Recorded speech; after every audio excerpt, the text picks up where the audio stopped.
ਸਤਿ ਸ਼੍ਰੀ ਅਕਾਲ, ਸਵਾਗਤ ਹੈ ਸਾਰੇ ਹੀ ਦਰਸ਼ਕਾਂ ਦਾ। ਪੰਜਾਬ ਇਸ ਵੇਲੇ ਵੇਖ ਰਹੇ ਹੋ ਤੁਸੀਂ ਤੇ ਮੈਂ ਹਾਂ ਗਗਨਦੀਪ ਸਿੰਘ ਲੈ ਕੇ ਹਾਜ਼ਰ ਹਾਂ ਪੰਜਾਬ, ਪੰਜਾਬੀ ਅਤੇ ਪੰਜਾਬੀਅਤ ਦੇ ਨਾਲ ਜੁੜੀਆਂ ਖਾਸ ਖਬਰਾਂ। ਸਭ ਤੋਂ ਪਹਿਲਾਂ ਸਦਾ ਰੁਖ ਕਿਸਾਨੀ ਅੰਦੋਲਨ ਦੇ ਵੱਲ ਕਰਾਂਗੇ। ਕਿਸਾਨ ਜਥੇਬੰਦੀਆਂ ਦੇ ਸੰਯੁਕਤ ਕਿਸਾਨ ਮੋਰਚੇ ਦੀ ਬੈਠਕ ਹੋਈ ਹੈ।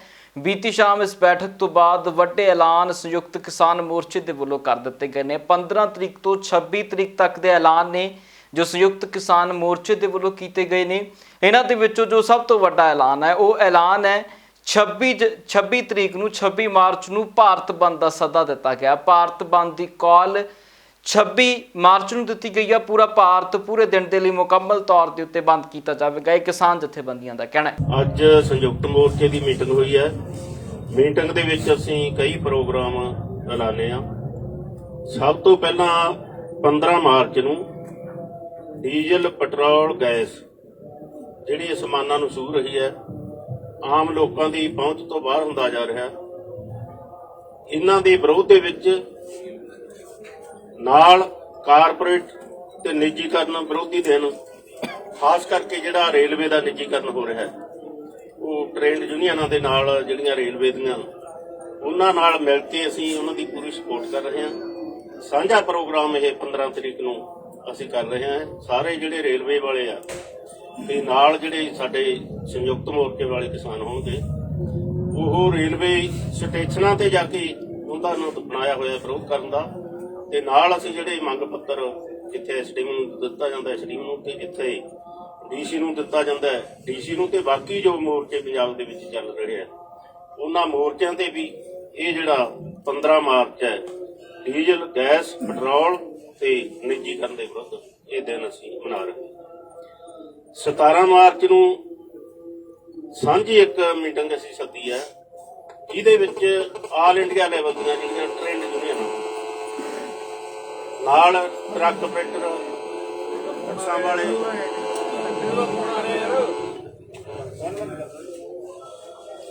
17 ਤਰੀਕ ਨੂੰ ਆਲ ਇੰਡੀਆ ਲੈਵਲ ਦੀ ਟ੍ਰੇਡ ਯੂਨੀਅਨਾਂ ਦੀ ਮੀਟਿੰਗ ਬੁਲਾਈ ਹੈ ਅਸੀਂ। ਨਾਲ ਉਹਨਾਂ ਦੇ ਜਿਹੜੇ ਕਾਰਪੋਰੇਟ ਟਰਾਂਸਪੋਰਟਰ ਹੈ, ਟਰੱਕ ਆਪਰੇਟਰ ਹੈ, ਪੂਰੇ ਇੰਡੀਆ ਲੈਵਲ ਦੇ ਬੱਸਾਂ ਵਾਲੇ ਹੈ, ਉਹਨਾਂ ਨੂੰ ਵੀ ਅਸੀਂ ਸੱਦਾ ਦਿੱਤਾ ਤਾਂ ਕਿ ਅਸੀਂ ਭਾਰਤ ਬੰਦ ਕਰਨ ਦਾ ਫੈਸਲਾ ਲੈਣਾ ਹੈ। ਉਹ ਕਨਵੈਨਸ਼ਨ ਅਸੀਂ ਸਿੰਘੂ ਬਾਰਡਰ ਤੇ ਕਰਾਂਗੇ 17 ਤਰੀਕ ਨੂੰ। ਸਾਰਿਆਂ ਨੂੰ ਕੋਈ ਵੀ ਜਥੇਬੰਦੀ ਬਾਹਰ ਨਹੀਂ ਰਹੂਗੀ ਉਹਦੇ ਵਿੱਚੋਂ। ਸਾਰਿਆਂ ਨੂੰ ਪਤਾ ਲੱਗ ਚੁੱਕਿਆ ਹੈ ਕਿ ਇਹ ਸਿਰਫ ਤੇ ਸਿਰਫ ਕਿਸਾਨ ਮੋਰਚਾ ਨਾ ਰਹਿ ਕੇ ਇਹ ਜਨ ਮੋਰਚਾ ਬਣ ਚੁੱਕਾ ਹੈ, ਜਨ ਅੰਦੋਲਨ ਬਣ ਚੁੱਕਾ ਹੈ। ਇਸ ਲਈ ਅਸੀਂ ਸਾਰੇ ਉਹ ਜਨ ਅੰਦੋਲਨ ਨੂੰ ਇਹਦੇ ਵਿੱਚ ਸ਼ਾਮਲ ਕਰਨ ਦੇ ਲਈ ਇਹ ਮੀਟਿੰਗ ਅਸੀਂ ਬੁਲਾਈ ਹੈ 17 ਤਰੀਕ। ਉਧਰ ਬੀਤੇ ਦਿਨੀ ਪੰਜਾਬ ਦੇ ਵਿਧਾਨ ਸਭਾ ਦੇ ਵਿੱਚ ਬਜਟ ਸੈਸ਼ਨ ਦਾ ਆਖਰੀ ਦਿਨ ਵੀ ਮੁਕੰਮਲ ਹੋ ਗਿਆ। ਆਖਰੀ ਦਿਨ ਵੀ ਹੰਗਾਮਿਆਂ ਦੀ ਭੇਟ ਚੜਿਆ। ਵਿਰੋਧੀ ਧਿਰਾਂ ਦੇ ਵੱਲੋਂ ਇਸ ਵਿਧਾਨ ਸਭਾ ਸੈਸ਼ਨ ਦੇ ਦਰਮਿਆਨ ਹੀ ਵਾਕਆਊਟ ਕਰ ਦਿੱਤਾ ਗਿਆ, ਜਿਸ ਦਰਮਿਆਨ ਬਾਹਰ ਆ ਕੇ ਪ੍ਰਦਰਸ਼ਨ ਕੀਤਾ ਗਿਆ। ਵਿਰੋਧੀ ਧਿਰਾਂ ਦੇ ਵੱਲੋਂ ਵੱਖ-ਵੱਖ ਵਿਰੋਧੀ ਧਿਰਾਂ ਨੇ ਪ੍ਰੈਸ ਕਾਨਫਰੰਸ ਵੀ ਕੀਤੀ। ਇਸ ਨੂੰ ਲੈ ਕੇ ਅਕਾਲੀ ਦਲ, ਆਮ ਆਦਮੀ ਪਾਰਟੀ ਅਤੇ ਭਾਜਪਾ ਦੇ ਵੱਲੋਂ ਪ੍ਰੈਸ ਕਾਨਫਰੰਸ ਹੋਈ ਹੈ ਤੇ ਬਜਟ ਦੇ ਸਮੇਤ ਸਪੀਕਰ ਦੀ ਕਾਰਵਾਈ ਦੇ ਉੱਤੇ ਟਿੱਪਣੀ ਕੀਤੀ ਗਈ ਹੈ। ਪਹਿਲਾਂ ਹਰਪਾਲ ਸਿੰਘ ਚੀਮਾ ਦੀ ਪ੍ਰੈਸ ਕਾਨਫਰੰਸ ਸੁਣਾਉਂਦੇ ਹਾਂ ਕਿ ਆਖਿਰਕਾਰ ਹਰਪਾਲ ਸਿੰਘ ਚੀਮਾ ਦੀ ਕੀ ਨਾਰਾਜ਼ਗੀ ਰਹੀ ਹੈ ਪੰਜਾਬ ਦੀ ਵਿਧਾਨ ਸਭਾ ਦੇ ਨਾਲ। ਸਾਰੇ ਜਿੰਨੇ ਵੀ ਸਾਡੇ ਐਮਐਲਏ ਸਾਹਿਬਾਨ ਜਿਹੜੇ ਵਿਧਾਨ ਸਭਾ ਦੇ ਅੰਦਰ ਹਾਜ਼ਰ ਸੀਗੇ, ਸਭ ਨੇ ਆਪਣੀ ਆਪਣੀ ਗੱਲ ਜਿਹੜੀ ਆ ਵਿਧਾਨ ਸਭਾ ਦੇ ਵਿੱਚ ਇਹਨਾਂ ਬਿੱਲਾਂ ਤੇ ਰੱਖਣੀ ਸੀ, ਕਿਉਂਕਿ ਬੜੇ ਅਹਿਮ ਬਿੱਲ ਆਏ ਸੀਗੇ। ਖਾਸ ਕਰਕੇ ਚਾਹੇ ਉਹ ਆਬਾਦੀ ਦੇ ਦਾ ਬਿੱਲ ਸੀਗਾ, ਚਾਹੇ ਡੀਜ਼ਲ ਪੈਟਰੋਲ ਦੇ ਰੇਟ ਵਧਾਉਣ ਦੀ ਗੱਲ ਸੀਗੀ, ਕਿਉਂਕਿ ਪੰਜਾਬ ਵਿੱਚ ਇੱਕ ਇਨਫਰਾਸਟ੍ਰਕਚਰ ਦੇ ਨਾਂ ਤੇ, ਡਿਵੈਲਪਮੈਂਟ ਦੇ ਨਾਂ ਤੇ ਇੱਕ ਸੈਸ ਲਾਇਆ ਗਿਆ ਹੈਗਾ ਕਿ 216 ਕਰੋੜ ਰੁਪਈਆ ਪਰ ਈਅਰ ਲੋਕਾਂ ਤੇ ਹੋਰ ਬੋਝ ਪਾਇਆ ਗਿਆ। ਕਹਿੰਦੇ ਅਸੀਂ ਸਗਨ ਸਕੀਮ ਲਾਗੂ ਕਰਤੀ, ਉਹ 250 ਕਰੋੜ ਰੁਪਈਆ ਉਹ 'ਚ ਰੱਖਿਆ ਗਿਆ। ਉਹ ਖਰਚਣਾ ਪਤਾ ਨਹੀਂ ਖਰਚਣਾ, ਪਰ ਲੇਕਿਨ ਉਸ ਦੇ ਬਹਾਨੇ 216 ਕਰੋੜ ਰੁਪਈਏ ਦਾ ਹੋਰ ਬੋਝ ਪਾਤਾ। ਅੱਜ ਸਾਰੇ ਬਿੱਲਾਂ ਤੇ ਆਮ ਆਦਮੀ ਪਾਰਟੀ ਨੇ ਆਪਣੀ ਰਾਏ ਰੱਖਣੀ ਸੀ, ਪਰ ਲੇਕਿਨ ਸਪੀਕਰ ਸਾਹਿਬ ਨੇ ਬਹਾਨੇਬਾਜ਼ੀ ਕਰਦੇ ਹੋਏ, ਸਪੀਕਰ ਸਾਹਿਬ ਨੇ ਮੈਂ ਸਮਝਦਾ ਸਦਨ ਦੀ ਤੋਹੀਨ ਕਰਦੇ ਹੋਏ ਜਿਹੜਾ ਹੈਗਾ ਸਾਡੇ ਚੁਣੇ ਹੋਏ ਨੁਮਾਇੰਦਿਆਂ ਨੂੰ ਲੱਖਾਂ ਦੀ ਗਿਣਤੀ ਦੇ ਵਿੱਚ ਜਿਹੜੇ ਲੋਕਾਂ ਨੇ ਵੋਟਾਂ ਪਾ ਕੇ ਇੱਥੇ ਭੇਜੇ ਤੇ ਉਹਨੇ ਤੋਹੀਨ ਕੀਤੀ ਹੈ। ਸਪੀਕਰ ਰਾਣਾ ਕੇਪੀ ਜੀ ਨੇ ਵਿਧਾਨ ਸਭਾ ਦਾ ਸਪੀਕਰ ਨਾ ਹੋ ਕੇ ਕਾਂਗਰਸ ਪਾਰਟੀ ਦੇ ਸਪੀਕਰ ਵਜੋਂ ਕੰਮ ਕੀਤੀ ਹੈ ਤੇ ਇਸ ਪਵਿੱਤਰ ਸਦਨ ਦੀ ਮਰਿਆਦਾ ਦਾ ਗਲਾ ਘੋਟਿਆ ਹੈ। ਮੈਂ ਸਮਝਦਾ ਇਸ ਤੋਂ ਵੱਧ ਸ਼ਰਮਨਾਕ ਕੁਝ ਨਹੀਂ ਹੋ ਸਕਦਾ ਹੈਗਾ। ਕੱਲ ਜਿਹੜਾ ਇਹ bill infrastructure development amendment bill 2020 ਕੱਲ ਉਹ ਵਾਪਸ ਲੈ ਲਿਆ। ਅੱਜ ਅਖੀਰਲੇ ਮੌਕੇ ਦੇ ਉੱਪਰ ਲਾਸਟ ਨੰਬਰ ਦੇ ਉੱਪਰ ਰੱਖਿਆ ਗਿਆ ਤੇ ਜਦੋਂ ਅਸੀਂ ਕਿਹਾ ਕਿ ਸਾਨੂੰ ਬੋਲਣ ਦਿਓ, ਕਹਿੰਦੇ ਬਾਅਦ ਜਦੋਂ ਸਮਾਂ ਆਇਆ ਉਦੋਂ ਬੋਲਿਓ। ਅੱਜ ਮੇਰੇ ਤੋਂ ਪਹਿਲਾਂ ਇਹ 11 ਨੰਬਰ ਬਿੱਲ ਸੀਗਾ ਤੇ ਇਸ ਤੋਂ ਪਹਿਲਾਂ 9 ਨੰਬਰ ਬਿੱਲ ਦੇ ਵਿੱਚ ਇੱਕ ਟਰਾਂਸਪੋਰਟੇਸ਼ਨ ਨਾਲ ਸੰਬੰਧੀ ਬਿੱਲ ਸੀਗਾ। 4 ਸਾਲਾਂ ਤੋਂ ਟਰਾਂਸਪੋਰਟ ਦਾ ਮਾਫੀਆ ਚੱਲ ਰਿਹਾ। ਸਾਡੇ ਵੱਡੇ ਭੈਣ ਸ਼੍ਰੀਮਤੀ ਸਰਬਜੀਤ ਕੌਰ ਮਾਣੂਕੇ ਜੀ ਉਹਦੇ ਉੱਪਰ ਆਪਦੀ ਆਪਦੇ ਜਗ੍ਹਾ ਦੇ ਉੱਪਰ ਖੜੇ ਹੋ ਕੇ ਬੋਲਣਾ ਚਾਹੁੰਦੇ ਸੀਗੇ ਤੇ ਜਿਸ ਬੇਹੂਦਾ ਤਰੀਕੇ ਦੇ ਨਾਲ ਸਪੀਕਰ ਸਾਹਿਬ ਨੇ ਇਹਨਾਂ ਨੂੰ ਕਿਹਾ ਕਿ ਮੈਂ ਤੁਹਾਨੂੰ ਬੋਲਣ ਨਹੀਂ ਦੇਣਾ ਹੈਗਾ। ਇਹਦਾ ਮਤਲਬ ਕਿ ਚਾਹੇ ਟਰਾਂਸਪੋਰਟ ਮਾਫੀਆ ਜਿਹੜਾ ਚੱਲ ਰਿਹਾ ਹੈ ਉਹਨੂੰ ਨੱਥ ਪਾਉਣ ਦੀ ਗੱਲ ਜਿਹੜੀ ਕਰਨੀ ਚਾਹੁੰਦੇ ਸੀ ਮਾਣੂਕੇ, ਇਹਨਾਂ ਦੀ ਆਵਾਜ਼ ਨੂੰ ਬੰਦ ਕੀਤਾ ਗਿਆ। ਜਿਹੜਾ ਸਭ ਤੋਂ ਜਿਹੜਾ ਧੱਕੇਸ਼ਾਹੀ ਸਾਨੂੰ ਇਹ ਲੱਗੀ ਵੀ ਜਿਹੜਾ ਪੈਟਰੋਲ ਡੀਜ਼ਲ ਹੋਰ ਮਹਿੰਗਾ ਕਰ ਰਹੇ ਆ, ਜਿਹੜਾ ਇਨਫਰਾਸਟ੍ਰਕਚਰ ਸੈਸ ਲਾਉਣ ਦੀ ਗੱਲ ਕਰ ਰਹੇ ਆ ਇਹ ਹੋਰ ਮਹਿੰਗਾ ਕਰ ਰਿਹਾ। ਜਿਹੜਾ ਐਂਟੀ ਰੈਕਟਿਵ ਬਿੱਲ ਹੈ ਠੀਕ ਹੈ ਤੁਸੀਂ ਪਾਸ ਕਰ ਲਓ, ਪਰ ਉਹ 'ਚ ਅਮੈਂਡਮੈਂਟ ਚਾਹੀਦੀ ਸੀ ਵੀ ਤੁਸੀਂ ਜਿਹੜਾ ਆਰਟੀਆਈ ਆ, ਅਰਵਿੰਦ ਕੇਜਰੀਵਾਲ ਜੀ ਨੇ ਗਲੀ ਗਲੀ ਦੇ ਵਿੱਚ ਜਾ ਕੇ ਆਰਟੀਆਈ ਵਾਸਤੇ ਲੋਕਾਂ ਨੂੰ ਜਾਗਰੂਕ ਕੀਤਾ ਸੀ। ਤੁਸੀਂ ਆਰਟੀਆਈ ਨੂੰ ਤਾਂ ਡਿਲੀਟ ਕਰੀ ਜਾਂਦੇ ਹੋ, ਉਹ ਲੋਕਾਂ ਨੂੰ ਦੱਸਣਾ ਤੇ ਵੀ ਅਸੀਂ ਐਂਟੀ ਰੈਕਟਿਵ ਬਿੱਲ ਲਿਆਂਦਾ। ਸੋ ਇਹ ਗੱਲਾਂ ਸਰਕਾਰ ਮਤਲਬ ਇਹਨਾਂ ਨੇ ਕਾਫੀ ਸਾਰੇ ਬਿੱਲ ਪਾਸ ਕੀਤੇ ਲੇਕਿਨ ਕਿਸੇ ਬਿੱਲ ਦੇ ਵਿੱਚ ਲੋਕ ਹਿੱਤ ਫੈਸਲਾ ਇਹਨਾਂ ਨੇ ਨਹੀਂ ਲਿਆ। ਉਹ ਤੁਸੀਂ ਬੱਸਾਂ ਕਿਰਾਇਆ ਫ੍ਰੀ ਕਰਨ ਦੀ ਗੱਲ ਕਰਦੇ ਹੋ, ਬੱਸਾਂ ਚੱਲਦੀਆਂ ਕਿੰਨੀਆਂ ਪੇਂਡੂ ਰੂਟਾਂ ਦੇ ਤਾਂ ਹੈ ਹੀ ਨਹੀਂ, ਮਿੰਨੀਆਂ ਪ੍ਰਾਈਵੇਟ ਆ ਉੱਥੇ ਉਹਦਾ ਤਾਂ ਕਿਰਾਇਆ ਲੱਗੂਗਾ ਹੀ ਲੱਗੂਗਾ। ਸਟੂਡੈਂਟਸ ਨੂੰ ਕਹਿੰਦੇ ਮਾਫ ਕਰਤਾ। ਸੋ ਇਹ ਸਾਰੇ ਧੋਖਾਧੜੀ ਦਾ ਬਿੱਲ ਸੀ। ਉਧਰ ਸ਼੍ਰੋਮਣੀ ਅਕਾਲੀ ਦਲ ਦੇ ਆਗੂ ਵਿਕਰਮ ਮਜੀਠੀਆ ਨੇ ਵੀ ਸਰਕਾਰ ਦੇ ਉੱਤੇ ਤਿੱਖੀ ਟਿੱਪਣੀ ਕੀਤੀ ਹੈ ਕਿ ਕੁਝ ਵਿਕਰਮ ਮਜੀਠੀਆ ਦਾ ਕਹਿਣਾ ਰਿਹਾ ਉਹ ਵੀ ਸੁਣਦੇ ਹਾਂ। 17 18 19 20 21 ਸਭ ਖਾ ਗਏ ਹੋ। 1800 ਕਰੋੜ ਐਸਸੀ ਸਕਾਲਰਸ਼ਿਪ ਦਾ ਦੇਣ ਵਾਲਾ ਬੱਚਿਆਂ ਨੂੰ ਤੁਸੀਂ ਕਹਿੰਦੇ ਹੋ ਅਸੀਂ ਅੰਬੇਦਕਰ ਸਾਹਿਬ ਦੇ ਨਾਂ ਤੇ ਭਵਨ ਬਣਾ ਦੇਾਂਗੇ, ਉਹ ਵੀ ਨਹੀਂ ਬਣਾਉਣਾ। ਭਾਵੇਂ ਬਣਾਉਣਾ ਤੁਸੀਂ ਉਹ ਵੀ ਨਹੀਂ, ਮਗਰ ਤੁਸੀਂ 1800 ਕਰੋੜ ਐਸਸੀ ਵਿਦਿਆਰਥੀ ਦਾ ਦਿੰਦੇ ਨਹੀਂ ਕਹਿ ਕੇ ਕਿ ਅਸੀਂ ਭਵਨ ਬਣਾ ਦਾਂ। ਅੰਬੇਦਕਰ ਸਾਹਿਬ ਦੀ ਰੂਹ ਨਹੀਂ ਕਦੇ ਖੁਸ਼ ਹੋਣੀ ਇਸ ਗੱਲ ਤੇ। ਅੰਬੇਦਕਰ ਸਾਹਿਬ ਨੇ ਐਸਸੀ ਭਾਈਚਾਰੇ ਨੂੰ ਉਠਾਉਣ ਦੀ ਗੱਲ ਕੀਤੀ ਸੀ। ਜਿਹੜੇ ਸੰਵਿਧਾਨ ਦੇ ਨਿਰਮਾਤਾ ਨੇ ਉਹਨਾਂ ਨੂੰ ਇਸ ਤਰੀਕੇ ਨਾਲ ਅਪਮਾਨਿਤ ਕਰਨਗੇ। ਇਸੇ ਤਰ੍ਹਾਂ ਮੁਲਾਜ਼ਮਾਂ ਦੇ ਭੱਤੇ, TA, DA, pay commission, central pay commission ਵਾਪਸ ਹੋਵੇ, ਕੱਚੇ ਤੋਂ ਕੰਟਰੈਕਚੁਅਲ EMPLOYE ਪੱਕੇ ਹੋਣ, ਬਿਜਲੀ 5 ਰੁਪਏ ਹੋਵੇ। ਇਹ ਸਾਰੇ ਮੁੱਦਿਆਂ ਨੂੰ ਲੈ ਕੇ ਜਿਹੜਾ ਝੂਠ ਦਾ ਪਲੰਦਾ ਉਹਨੂੰ ਸਾੜਿਆ ਔਰ ਜੋ ਖੁਦਕੁਸ਼ੀ ਦੇ ਰਾਹ ਤੇ ਇਹਨਾਂ ਦੀ ਕਾਂਗਰਸ ਦੀ ਲੋਕ ਮਾਰੂ ਨੀਤੀਆਂ ਕਰਕੇ ਜੋ ਹਾਲਾਤ ਬਣੇ ਆ ਉਹ ਅੱਜ ਇੱਥੇ ਸਾਹਮਣੇ ਰੱਖੇ। ਕੱਲ ਵੀ ਤੁਸੀਂ ਵੇਖਿਆ ਕਿ ਆਂਗਣਵਾੜੀ ਵਰਕਰਾਂ ਨੂੰ ਦੇਖੋ ਕਮਾਲ ਹੋ ਗਈ, ਉਹਨਾਂ ਤੇ ਨਾਨ ਅਵੇਲੇਬਲ ਦੇ ਪਰਚੇ ਦੇ ਦਿੱਤੇ, ਉਹਨਾਂ ਨੂੰ ਚੁੰਡੀਆਂ ਵੱਡੀਆਂ ਗਈਆਂ, ਆਪ ਉਹਨਾਂ ਦੇ ਪ੍ਰਧਾਨ ਕਹਿ ਰਹੇ, ਚੁੰਨੀਆਂ ਲਾਈਆਂ ਗਈਆਂ ਕਾਂਗਰਸੀ ਲੀਡਰਾਂ ਨੂੰ ਕਿਉਂਕਿ ਉਹ ਖਜ਼ਾਨਾ ਮੰਤਰੀ ਨੂੰ ਆਪ ਦਾ ਵਾਅਦਾ ਯਾਦ ਕਰਾਉਣ ਗਏ ਸੀ। ਉਧਰ ਭਾਜਪਾ ਦੇ ਆਗੂ ਸ਼ਵੇਤ ਮਲਿਕ ਨੇ ਵੀ ਪੰਜਾਬ ਦੇ ਬਜਟ ਨੂੰ ਲੈ ਕੇ ਪ੍ਰੈਸ ਕਾਨਫਰੰਸ ਕੀਤੀ। ਉਹਨਾਂ ਨੇ ਪੰਜਾਬ ਦੇ ਬਜਟ ਤੋਂ ਨਾਰਾਜ਼ਗੀ ਜ਼ਾਹਰ ਕਰਦਿਆਂ ਕੈਪਟਨ ਅਮਰਿੰਦਰ ਸਿੰਘ ਦੇ ਉੱਤੇ ਗੰਭੀਰ ਇਲਜ਼ਾਮ ਲਾਏ ਨੇ। ਕੈਪਟਨ ਅਮਰਿੰਦਰ ਸਿੰਘ ਜੀ ਦਾ ਜੋ ਝੂਠ ਦਾ ਪੁਲਿੰਦਾ ਹੈ ਬਜਟ ਪੇਸ਼ ਕੀਤਾ ਹੈ ਉਹਦੇ ਤੇ ਹੁੰਦਾ ਕਿ ਕੈਪਟਨ ਅਮਰਿੰਦਰ ਸਿੰਘ ਝੂਠਾ ਵਾਦਾ ਹੈ ਤੇਰਾ ਵਾਦੇ पे तेरे मारा गया पंजाबी सीधा साधा। ਹੁਣ ਤੇ ਮਜ਼ਾਕ ਦਾ ਵਿਸ਼ੇ ਬਣ ਚੁੱਕੇ ਨੇ ਕੈਪਟਨ ਅਮਰਿੰਦਰ ਸਿੰਘ ਔਰ ਮੈਂ ਸਮਝਣਾ ਵਾਂ ਕਿ ਸਭ ਤੋਂ ਝੂਠੇ ਸਦੀ ਦੇ ਜੇ ਕੋਈ ਰਾਜਨੇਤਾ ਹੋਣਗੇ ਤੇ ਉਹ ਕੈਪਟਨ ਅਮਰਿੰਦਰ ਸਿੰਘ ਨੇ।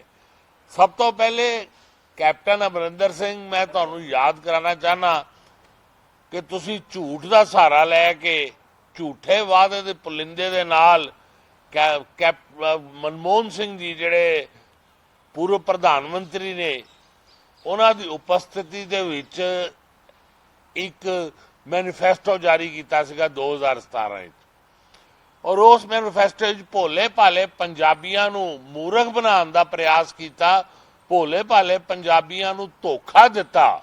ਮੈਂ ਧੋਖਾ ਕਹਾਂਗਾ ਕਿ ਝੂਠ ਦਾ ਸਹਾਰਾ ਲੈ ਕੇ ਤੁਸੀਂ ਉਸ ਮੈਨੀਫੈਸਟੋ ਦੇ ਵਿੱਚ ਕਈ ਵਾਅਦੇ ਕੀਤੇ, ਜਿਹੜਾ ਵਾਅਦਾ ਕੋਈ ਵੀ ਪੂਰਾ ਨਹੀਂ ਹੋਇਆ ਔਰ ਅੱਜ ਮੈਂ ਸਮਝਦਾ ਕਿ ਲਗਾਤਾਰ ਝੂਠ। ਉਸ ਤੋਂ ਬਾਅਦ ਪਹਿਲਾ ਬਜਟ ਝੂਠ, ਦੂਜਾ ਬਜਟ ਝੂਠ, ਤੀਸਰਾ ਬਜਟ ਝੂਠ, ਚੌਥਾ ਬਜਟ ਝੂਠ ਔਰ ਇੱਕ ਪੰਜਵੀਂ ਵਾਰੀ ਫੇਰ ਤੁਸੀਂ ਇੰਨੇ ਕੌਨਫੀਡੈਂਟ ਹੋ ਕਿ ਐਤਕੀ ਤੁਸੀਂ ਇੱਕ ਹੋਰ ਇੱਕ ਝੂਠਾ ਨਾਲ ਰਲਾ ਲਿਆ। ਉਹ ਪ੍ਰਸ਼ਾਂਤ ਕਿਸ਼ੋਰ ਜਿਹੜਾ ਪ੍ਰੋਫੈਸ਼ਨਲ ਹੈ ਜਿੰਨੇ ਤੁਹਾਨੂੰ ਆ ਕੇ ਪਰਫੈਕਟ ਕੀਤਾ। ਤੁਸੀਂ ਝੂਠਾ ਬਜਟ ਜਿਹੜਾ ਹੈ ਇੱਕ ਝੂਠ ਦਾ ਪੁਲਿੰਦਾ, ਪੰਜਵਾਂ ਬਜਟ ਜਿਹੜਾ ਇਲੈਕਸ਼ਨ ਦਾ ਬਜਟ ਜਿਹੜਾ ਹੈ ਦੁਬਾਰਾ ਤੁਸੀਂ ਉਹ ਜਨਤਾ ਨੂੰ ਪਰਚਾਵੇਂ 'ਚ ਪਾਉਣ ਦੇ ਲਈ, ਜਨਤਾ ਨੂੰ ਬਹਿਕਾਉਣ ਦੇ ਲਈ ਤੁਸੀਂ ਉਹ ਬਜਟ ਜਿਹੜਾ ਉਹ ਪੇਸ਼ ਕਰ ਰਹੇ ਹੋ। ਉਧਰ ਹਰਿਆਣੇ ਦੀ ਵਿਧਾਨ ਸਭਾ ਦੇ ਵਿੱਚ ਵੀ ਕੱਲ ਦਾ ਦਿਨ ਕਾਫੀ ਤਲਖੀ ਭਰਿਆ ਰਿਹਾ ਹੈ, ਕਿਉਂਕਿ ਕੱਲ ਦੇ ਦਿਨ ਵਿਧਾਨ ਸਭਾ ਦੇ ਵਿੱਚ ਕਾਂਗਰਸ ਦੇ ਵੱਲੋਂ ਹਰਿਆਣੇ ਦੇ ਵਿੱਚ ਅਪ੍ਰਸਤਾਵ ਮਤਾ ਲਿਆਂਦਾ ਗਿਆ ਸੀ। ਭਾਵ ਕਿ ਕੱਲ ਵਿਧਾਨ ਸਭਾ ਦੇ ਵਿੱਚੋਂ ਭਾਜਪਾ ਸਰਕਾਰ ਨੂੰ ਘੇਰਨ ਦੀ ਕੋਸ਼ਿਸ਼ ਸੀ, ਪਰ ਭਾਜਪਾ ਸਰਕਾਰ ਆਪਣੀ ਬਹੁਮਤ ਸਾਬਤ ਕਰਨ ਦੇ ਵਿੱਚ ਕਾਮਯਾਬ ਹੋਈ ਹੈ ਤੇ ਅਵਿਸ਼ਵਾਸ ਪ੍ਰਸਤਾਵ ਦੇ ਹੱਕ ਦੇ ਵਿੱਚ ਸਿਰਫ 32 ਵੋਟਾਂ ਜਿਹੜੀਆਂ ਭੁਗਤ ਸਕੀਆਂ ਨੇ, ਜਿਸ ਤੋਂ ਬਾਅਦ ਇਸ ਪ੍ਰਸਤਾਵ ਨੂੰ ਰੱਦ ਕਰ ਦਿੱਤਾ ਗਿਆ ਹੈ। ਇਸ ਦੇ ਉੱਤੇ ਭਾਜਪਾ ਦੇ ਆਗੂ ਦਾ ਵੀ ਪ੍ਰਤੀਕਰਮ ਆਇਆ ਕਿ ਕੁਝ ਕਹਿ ਰਹੇ ਨੇ हरियाणा ਦੇ ਭਾजपा आगू सुनते हैं। कांग्रेस ने राजनीतिक परिस्थिति को देखते हुए ये सोचा कि इस बार अगर हम अविश्वास प्रस्ताव लाएंगे तो किसान आंदोलन की वजह से शायद जो सत्ता पक्ष है उसके कुछ लोग उनको समर्थन दें, लेकिन ऐसा हुआ नहीं। कांग्रेस ने अपनी वोट दे दी, विपक्ष ने 2 आदमी जो थे उन्होंने भी कांग्रेस का साथ दिया, जो जिनको सरकार का साथ देना सरकार का दिया। लेकिन ये है क्यों? इसकी सबसे बड़ी वजह ये है कि एक समय था जब हम ये समझते थे कि प्रजातंत्र में आया राम गया राम की जो एक दौर चला था, उससे प्रजातंत्र कमज़ोर हुआ है। और तब ये सोचा गया था कि एंटी डिफेक्शन एक्ट लाया जाए जिससे कि सरकारों में स्टेबिलिटी रहे। स्टेबिलिटी तो रही सरकारों में, उसका प्रभाव भी अच्छा पड़ा, लेकिन उसका दुष्प्रभाव ये हुआ कि जो हमारी अपनी एक जन प्रतिनिधि की अपनी भावनाएं होती हैं, कोई ज़रूरी नहीं है कि वो पार्टी लाइन पे उसी तरह लकीर के फ़कीर बन के उसकी पार्टी लाइन पे भावनाएं हो सकता है। हमारे सोच में, हर आदमी की सोच में कुछ ना कुछ फ़र्क है, तो वो पार्टी का महत्व ज़्यादा हो गया और उस वजह से आम जो जनप्रतिनिधि है उस पर एक किस्म से रुकावट पैदा हो गई। उसको डर लगने लगा कि कहीं मैं पार्टी से हट के कोई बोलूँगा तो मेरी डिस्क्वालिफिकेशन। तो ये इस पे सोच विचार की ज़रूरत है कि सही प्रजातंत्र में, पार्लियामेंट्री डेमोक्रेसी में, अगर आप ये कहें कि हमारी डेमोक्रेसी अभी तक परिपक्व नहीं हुई, इसलिए परिपक्व करने के लिए एंटी डिफेक्शन लॉ ज़रूरी है, तो मैं ये नहीं मानता। भारत का वोटर भी और भारत का जनप्रतिनिधि भी वो अपनी जिम्मेदारी भी समझता है, लेकिन कहीं ना कहीं आपको मिलेगा कि फ़र्क आया है। उधर देश की पार्लीमेंट ਦੇ ਵਿੱਚ ਵੀ ਸੈਸ਼ਨ ਚੱਲ ਰਿਹਾ ਹੈ, ਜਿਸ ਸੈਸ਼ਨ ਦੇ ਦਰਮਿਆਨ ਕਿਸਾਨੀ ਮਸਲਾ ਵੀ ਉੱਭਰ ਰਿਹਾ ਹੈ ਤੇ ਪੂਰੇ ਦੇਸ਼ ਦੇ ਵਿੱਚ ਵੱਧ ਰਹੀਆਂ ਪੈਟਰੋਲ ਡੀਜ਼ਲ ਦੀਆਂ ਕੀਮਤਾਂ ਨੂੰ ਵੀ ਖਾਸ ਤੌਰ ਦੇ ਉੱਤੇ ਵਿਰੋਧੀ ਧਿਰਾਂ ਦੇ ਵੱਲੋਂ ਮਸਲਾ ਬਣਾ ਕੇ ਪੇਸ਼ ਕੀਤਾ ਜਾ ਰਿਹਾ। ਲਗਾਤਾਰ ਕਾਰਵਾਈ ਦੇ ਦਰਮਿਆਨ ਜਿਹੜਾ ਸਦਨ ਦੇ ਵਿੱਚ ਵੀ ਪ੍ਰਦਰਸ਼ਨ ਹੁੰਦੇ ਵਿਖਦੇ ਨੇ। ਇਸ ਨੂੰ ਲੈ ਕੇ ਗੁਰਜੀਤ ਸਿੰਘ ਔਜਲਾ ਨੇ ਪ੍ਰਤੀਕਰਮ ਦਿੱਤਾ ਹੈ। ਗੁਰਜੀਤ ਸਿੰਘ ਔਜਲਾ ਦਾ ਕਹਿਣਾ ਹੈ ਕਿ ਅਸੀਂ ਸਰਕਾਰ ਨੂੰ ਝੁਕਾਉਣ ਦੀ ਕੋਸ਼ਿਸ਼ ਕਰ ਰਹੇ। ਬਿਲਕੁਲ ਦੇਖੋ, ਕਾਂਗਰਸ ਪਾਰਟੀ ਨੇ ਡੀਜ਼ਲ ਪੈਟਰੋਲ ਦੇ ਮੁੱਦੇ ਤੇ ਜਿਹੜਾ 100 ਰੁਪਏ ਤੋਂ ਉੱਪਰ ਚਲੇ ਗਿਆ ਲੀਟਰ, ਨਾਲ ਦੀ ਨਾਲ ਜਿਹੜੀ ਗੈਸ ਮਹਿੰਗੀ ਹੋਈ ਹੈ ਉਹਨੂੰ ਮੁੱਖ ਰੱਖਦਿਆਂ ਹੋਇਆਂ, ਕਿਸਾਨੀ ਮੁੱਦੇ ਨੂੰ ਮੁੱਖ ਰੱਖਦਿਆਂ ਹੋਇਆਂ ਸਰਕਾਰ ਨੂੰ ਘੇਰਿਆ ਔਰ ਲਗਾਤਾਰ ਪਾਰਲੀਮੈਂਟ ਦੇ ਵਿੱਚ ਐਜੀਟੇਸ਼ਨ ਕੀਤਾ ਹੈ ਕਿ ਸਰਕਾਰ ਇਹਨਾਂ ਮੁੱਦਿਆਂ ਦੇ ਉੱਤੇ ਜਵਾਬ ਦੇਵੇ, ਡੀਜ਼ਲ ਪੈਟਰੋਲ ਸਸਤਾ ਕਰੇ, ਕਿਸਾਨੀ ਬਿੱਲ ਵਾਪਸ ਲਵੇ। 3 ਦਿਨ ਹੋ ਗਏ ਲਗਾਤਾਰ ਅਸੀਂ ਹਾਊਸ ਦੇ ਵਿੱਚ ਹਾਊਸ ਅਡਜਰਨ ਕਰਾਇਆ ਹੈ ਔਰ ਸਾਰਾ ਦਿਨ ਤਕਰੀਬਨ ਸਾਨੂੰ ਨਾਅਰੇਬਾਜ਼ੀ ਉੱਤੇ ਕਰਨੀ ਪੈਂਦੀ, ਗਲਾ ਵੀ ਮੇਰਾ ਇਸ ਕਰਕੇ ਖਰਾਬ ਹੋਇਆ। ਜਵਾਬ ਇਹਨਾਂ ਕੋਲ ਹੈ ਕੋਈ ਨਹੀਂਗਾ, ਪਰ ਝੂਠ ਦੇ ਉੱਤੇ ਜਿਹੜੀ ਹੈ ਬਨਿਸਬਤ ਸਰਕਾਰ ਜਿਹੜੀ ਹੈ ਇਹ ਕੰਮ ਕਰ ਰਹੀ ਹੈ। ਹੁਣ ਕਹਿਣਾ ਸ਼ੁਰੂ ਕਰ ਦਿੱਤਾ ਕਿ ਮਹਿੰਗਾਈ ਜਿਹੜੀ ਹੈ ਉਹ ਦੇਸ਼ ਦੀ ਤਰੱਕੀ ਵਾਸਤੇ ਵਧੀਆ ਹੈ। ਮੈਂ ਪੁੱਛਣਾ ਚਾਹੁੰਦਾ ਹਾਂ ਕਿ ਜੇ ਦੇਸ਼ ਦੀ ਤਰੱਕੀ ਵਾਸਤੇ ਮਹਿੰਗਾਈ ਵਧੀਆ ਆ ਤੇ ਆਰਥਿਕ ਤੌਰ ਤੇ ਲੋਕਾਂ ਨੂੰ ਸਟਰੋਂਗ ਕਿੰਨੇ ਕਰਨਾ ਹੈ, ਤਨਖਾਹਾਂ ਕਿੰਨੇ ਵਧਾਉਣੀਆਂ ਨੇ। ਅੱਜ ਰੁਪਈਆ ਇੰਨਾ ਕਮਜ਼ੋਰ ਹੋ ਗਿਆ ਡਾਲਰ ਦੇ ਮੁਕਾਬਲੇ, ਕਿਉਂਕਿ ਅੰਤਰਰਾਸ਼ਟਰੀ ਪੱਧਰ ਤੇ ਜਿੰਨਾ ਚਿਰ ਆਰਥਿਕ ਪੱਧਰ ਤੇ ਸਟਰੋਂਗ ਨਹੀਂ ਹੋਵਾਂਗੇ ਉਹਨਾਂ ਚਿਰ ਤਨਖਾਹਾਂ ਦਾ ਰੁਪਈਏ ਦਾ ਮੁੱਲ ਹੀ ਘਟ ਗਿਆ ਤੇ ਪੈਸੇ ਦਾ ਮੁੱਲ ਤੇ ਡਾਊਨ ਹੈ। ਪਰ ਉਹਦੇ ਨਾਲ ਦੀ ਨਾਲ ਤੇਲ ਪੈਟਰੋਲ ਦੀ ਐਡੀ ਗੈਸ ਦੀ ਭਾਰੀ ਮਾਰ ਜਿਹੜੀ ਵੱਜੀ ਹੈ ਕਿ ਆਮ ਲੋਕਾਂ ਲਈ ਇਸ ਸਰਕਾਰ ਦੇ ਵਿੱਚ ਸਰਵਾਈਵ ਕਰਨਾ ਬਹੁਤ ਔਖਾ ਹੋ ਗਿਆ। ਸੋ ਅਸੀਂ ਉਹਨਾਂ ਦਾ ਮੁੱਦਾ ਲਗਾਤਾਰ ਜਿੱਦਣ ਦਾ ਸੈਸ਼ਨ ਸ਼ੁਰੂ ਹੋਇਆ ਉਹ ਜਾਰੀ ਰੱਖਿਆ, ਪਰ ਸਰਕਾਰ ਕੋ ਜਵਾਬ ਨਹੀਂ ਹੈਗਾ। ਸਰਕਾਰ ਨੂੰ ਬਾਰ-ਬਾਰ ਹਾਊਸ ਜਿਹੜਾ ਹੈ ਉਹ ਅਡਜਰਨ ਕਰਨਾ ਪੈਂਦਾ ਹੈ। ਅਸੀਂ ਲੋਕਾਂ ਦੀ ਆਵਾਜ਼ ਜਿਹੜੀ ਹੈ ਉਹ ਪਾਰਲੀਮੈਂਟ ਦੇ ਵਿੱਚ ਲਗਾਤਾਰ ਇਸੇ ਤਰੀਕੇ ਦੇ ਨਾਲ ਜਾਰੀ ਰੱਖਾਂਗੇ ਔਰ ਨਿਆਂ ਜਿਹੜਾ ਆ ਉਹ ਲੋਕਾਂ ਨੂੰ ਦਿਵਾਵਾਂਗੇ। ਉਧਰ ਅਰਵਿੰਦ ਕੇਜਰੀਵਾਲ ਦੇ ਵੱਲੋਂ ਵੀ ਦਿੱਲੀ ਦੇ ਵਿਧਾਨ ਸਭਾ ਦੇ ਵਿੱਚ ਭਾਜਪਾ ਨੂੰ ਕਰੜੇ ਹੱਥੀ ਲਿਆ ਗਿਆ ਹੈ। ਉਹਨਾਂ ਦਾ ਕਹਿਣਾ ਸੀ ਕਿ ਭਾਜਪਾ ਦੇ ਉਹਨਾਂ ਰਾਜਾਂ ਦੇ ਵਿੱਚ ਜਿੱਥੇ ਭਾਜਪਾ ਦੀ ਸਰਕਾਰ ਹੈ, ਖਾਸ ਤੌਰ ਤੇ ਉੱਤੇ ਉਹਨਾਂ ਉੱਤਰ ਪ੍ਰਦੇਸ਼ ਦਾ ਜ਼ਿਕਰ ਕੀਤਾ। ਉਹਨਾਂ ਦਾ ਕਹਿਣਾ ਕਿ ਉੱਥੇ ਦੇ ਸਕੂਲਾਂ ਦੇ ਹਾਲਾਤ ਕਿਹੋ ਜਿਹੇ ਨੇ, ਇਸ ਦਾ ਜਾਇਜ਼ਾ ਜਦੋਂ ਅਸੀਂ ਲੈਣ ਦੀ ਕੋਸ਼ਿਸ਼ ਕੀਤੀ ਤਾਂ ਸਾਨੂੰ ਉੱਥੋਂ ਤੱਕ ਪਹੁੰਚਣ ਨਹੀਂ ਦਿੱਤਾ ਗਿਆ। ਇਸ ਨੂੰ ਲੈ ਕੇ ਟਿੱਪਣੀ ਉਹਨਾਂ ਨੇ यूपी के मुख्यमंत्री के उत्ते भी की है। पिछले 70 साल में इस देश के ऊपर 2 पार्टियों ने राज करा। जो काम दिल्ली में 5 साल में हो गया वो 70 साल में क्यों नहीं हुआ? 70 साल के अंदर इन दोनों पार्टियों ने मिलकर शिक्षा व्यवस्था को ठीक क्यों नहीं किया? आज मैं पूरी जिम्मेदारी के साथ कह रहा हूं कि इन दोनों पार्टियों ने मिलकर एक षड्यंत्र के तहत इस देश की शिक्षा व्यवस्था को बदहाली में रखा है। जानबूझ के रखा गया है। इन्होंने जानबूझ के इस देश के लोगों को गरीब रखा और इस देश के बच्चों को अनपढ़ रखा, क्योंकि ये चाहते थे कि अगर ये बच्चे अनपढ़ रहेंगे तो ये बच्चे बेरोजगार रहेंगे, अगर ये बच्चे अनपढ़ रहेंगे तो ये बच्चे पिछड़े रहेंगे, अगर ये बच्चे अनपढ़ रहेंगे तो ये गरीब रहेंगे, ताकि अमीरों को अपनी फैक्ट्रियों के लिए और अपने घरों के लिए सस्ते में लेबर मिल सके, ताकि इन पॉलिटिकल पार्टियों को जब जब इनको पॉलिटिकल रैलियां करनी हो तो इनको भाड़े के अंदर लोग मिल सकें, ताकि इन पॉलिटिकल पार्टियों को सस्ते में अपने पॉलिटिकल कार्यकर्ता मिल सकें, जानबूझ के, ताकि इन पॉलिटिकल पार्टियों को अपना वोट बैंक मिल सके, इनसे प्रश्न पूछने वाला कोई ना हो, इनको अनपढ़ रखो, पूरे इस देश की जनता को अनपढ़ रखो, इनको गरीब रखो। जानबूझ के इस देश के लोगों को गरीब रखा गया, एक षड्यंत्र के तहत रखा गया, और ये पिछले 6 साल ने साबित कर दिया। पिछले 6 साल के अंदर दिल्ली की जनता ने जो शिक्षा व्यवस्था देखी है, पिछले 6 साल के अंदर दिल्ली के अंदर जो शिक्षा के क्षेत्र के अंदर क्रांति आई है, उसने इन दोनों पार्टियों की जड़ें हिला दी। अगर ये 6 साल के अंदर शिक्षा के क्षेत्र में जो विकास हुआ है, उसी की वजह से पिछले विधानसभा चुनाव के अंदर कांग्रेस की 0 सीट आई और अब जो उपचुनाव हुए उसमें बीजेपी की 0 सीट आई। उधर सुखपाल सिंह खैरा के कारण बीती शाम हुए ईडी की रेड के 10 घंटे के सफर के दरमियान जो कुछ वापरिया, इसनूं लैके सुखपाल सिंह खैरा ने एक वीडियो जारी की है। वड्डा ऐलान सुखपाल सिंह खैरा इस दरमियान कर गए हैं। पहला तो मैं कहना चाहना शुरुआत में कि बिल्कुल घबराना नहीं गा, मेरी सेहत पर कोई असर नहीं। इदां दे हज़ारां रेड करके देख लें, अगर वो समझते ने बीजेपी की सरकार कि इस तरह किसी को धमका के या ईडी दे रेड करके या सीबीआई दे रेड करके साडी जुबान बंद करा लेंगे, जो असी लोगों के हकूक लिए बोलते हैं या किसान अंदोलन के हक में बोलते हैं, लोगों को ईडी के बहुत सारे नोटिस इनकम टैक्स दी रेड्स होइयां होणगियां, पर जो कल उन्होंने आन के मेरे हकूक के उत्ते डाका मारिया, क्योंकि एक पासे पंजाब की विधान सभा का सैशन चल रहा है।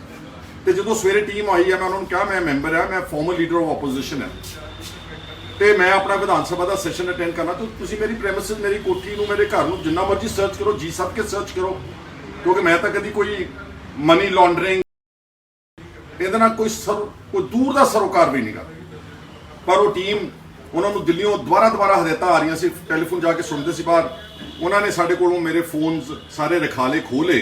मैं कि घट्टो घट्ट मैनूं स्पीकर विधान सभा तो इन्फॉर्म कर लेंदे, you have to inform him कि विधान सभा सैशन में है, तो तुसीं मैनूं इत्थे विदाउट एनी कोई इस तरह के वारंट कि मैनूं तुसीं डिटेन कर रहे हो, तुसीं सर्च के वारंट्स लैके आओ, सर्च कर लो, पर उन्होंने मैनूं विधान सभा में नहीं जाण दित्ता। उधर हरजीत गरेवाल के वलों खेती कानूनों को लैके एक बार फिर वड्डी टिप्पणी की गई है। उन्होंने कहना है कि खेती कानून रद्द नहीं होणगे, तजवीज़ां करवाउणियां ने तां करवा सकते हो, कानून रद्द होण दी कोई भी स्थिति नहीं है।